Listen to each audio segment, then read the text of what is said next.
Hi, my friend. It's Diane Armitage again. Today, I wanted to talk to you about the worst time I had in my entire adult career. Like the worst time. Everything fell apart. It was like dominoes. My health was bad. My business went south. And all of my real estate investment properties all of a sudden just went poof. It was bad. It was so bad. My bank account, nothing left in it. Nothing. I mean, nothing was left in my bank account. And a lot of people were like, well, how in the world did this happen to you? I mean, you were working with Bob Proctor, you had all this going on in your world. Well, it happened. Now, I can assure you, it will never happen again. But there's a reason why it happened. And there were 10 steps I took to get myself out of it as quickly as possible. And thank goodness I had study and I had help from the mentors that had helped me out in my world before. Now, I know we all had a really interesting 2021. Some people had great years. A lot of people, not so great years. Some people had really terrible years. They were really hard years.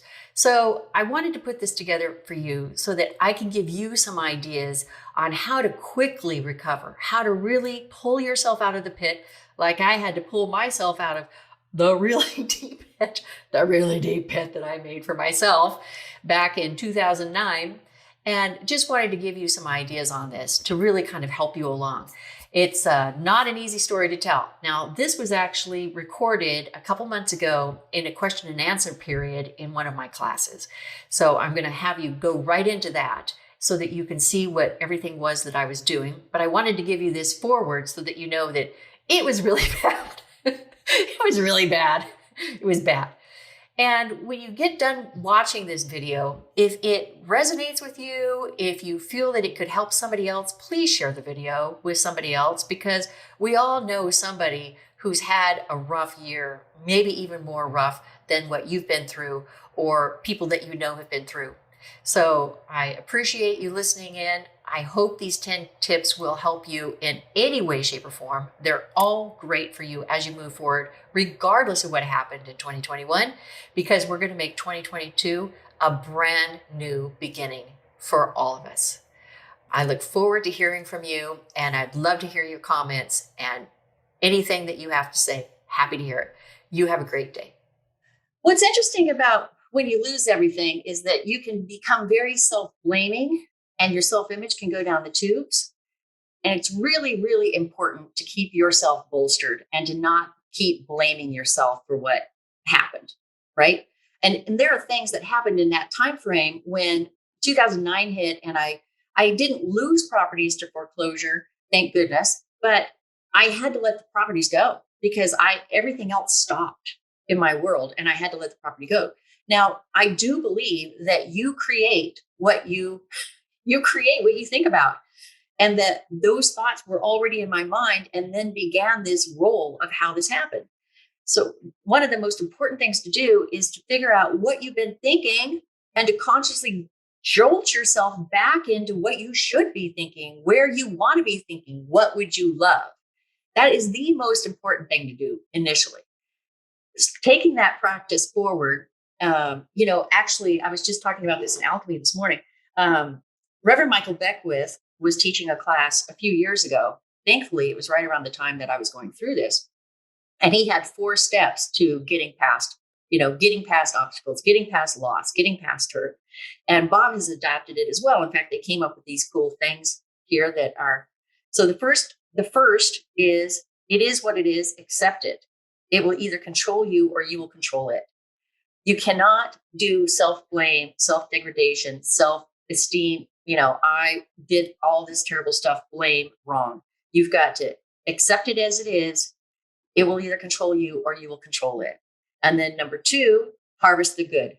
There's good in everything. Seek and you will find. By hitting that loss, I knew that I had put too many eggs in one basket. And I knew that in the future, as I built out my investments, I was going to be smarter about putting them in different baskets.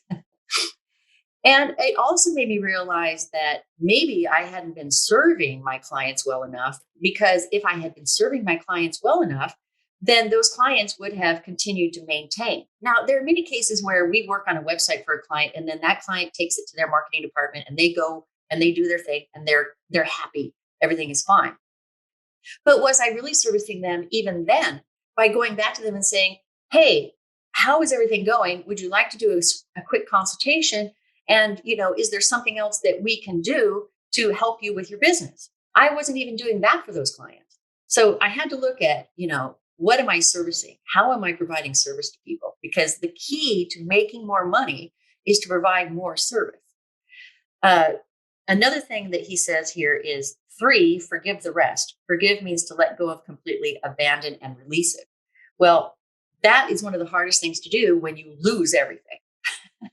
and you want to blame other things. You want to blame the outside circumstances. Bottom line is you're the person who's going to pull yourself up by your bootstraps. And so it's very important to forgive and surrender and let it go. Just let it go. Because if you hold on to that resentment, that blame, that anger, and even if it has to do with you or somebody else that you think may have caused this, you just spiral down into what Bob Proctor calls dis-ease. And we don't want to be on that side of the equation. We want to be on the spiral up.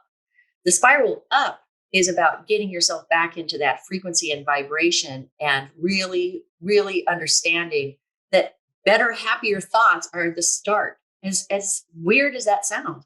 So I really got back into my gratitude practice. I began tithing again. Now, tithing at that time was very difficult because I had no money. But tithing is absolutely, absolutely critical to let God and the universe know that the money isn't yours. The money is flowing to and through you. And if you stop tithing and stop that appreciation cycle for all the abundance that comes your way, then that abundance is going to start to dry up and start to not really be there. That's what tithing is really all about. Mary Morrissey, I was working with her a few years ago with Bob on working with the law. And she tells a great story about how she and her husband were going around, and she was a minister and she was teaching, and they had the kids and everybody in a little trailer, and they were parked at a campground, and it was free campground, thankfully, because they hardly had they had like $2 left. She had $2 left. She had enough food to make soup that night, and she had $2. So she went to the camp had sort of a donation can for, I think it was for, feeding animals in the area safely, so that you weren't feeding them, whatever it was. She put one of her $2 in that can. And she knew that it was the best thing to do because she was giving and surrendering the thing about money consciousness. She was surrendering it and saying, I know that you can take care of me. I know that all of this is going to be taken care of me, and I have to stop holding on to it like it's all I've got left. And within minutes, like within an hour, somebody delivered a whole box of, spare extra groceries and vegetables and fruit to her house, to their trailer.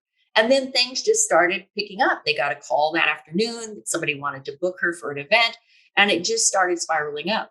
So even when I felt like I didn't have a lot of money, I was like, okay, I have got to get back into my tithing. For me, I don't do auto tithing because I really want to know that I'm giving the money. I'm writing the check. I'm going to the website. I'm donating my amount of money. Now, Reverend Michael Beckwith, I do most of my tithing to Agape. I also tithe to the Search Dog Foundation. I also tithe to Roar Foundation. I have 2 tigers that are Michael Jackson's. I'm one of their parents, shared parents. So when Reverend Michael Beckwith says, if you really want to get things moving, tithe a larger amount than the 10% that you normally tithe. Tithe a larger amount of what you expect to have rolling into your life that month and see what happens. And I think that that's extraordinary. I think it's a really extraordinary step of faith. So I think that that's very important too. Then Jack Canfield had also been working with me around that time. And I remember him teaching a lesson on what went right. So at the end of the day, I would pull out a sheet of paper in my journal and I would write what went right today. And I would write the things that went right. And it could be the sun was shining. I was healthy. I got groceries. I had this conversation with this client and I think that we could, start a new proposal together. Everything that went right. Keep that gratitude rolling and keep that self-image bolstered on everything you're doing that's right. instead of focusing on what you did wrong or what you're not doing enough of or what you don't have enough of. Does that make sense? And then, actually, I'll read this to you too, because this was really interesting. This came through this morning from Esther Hicks, Abraham Hicks. She has a daily email that I absolutely love. And this really solidifies that vibratory frequency thought, positive thought. When you begin to understand law of attraction and you understand that which is like unto itself is drawn, then it's easier and easier to understand that you are offering a signal and the entire universe responds. So when you're at this depth and if you're at this loss, what signal are you putting out there? What is that broadcast beam that you're doing? Bing, bing. What is that?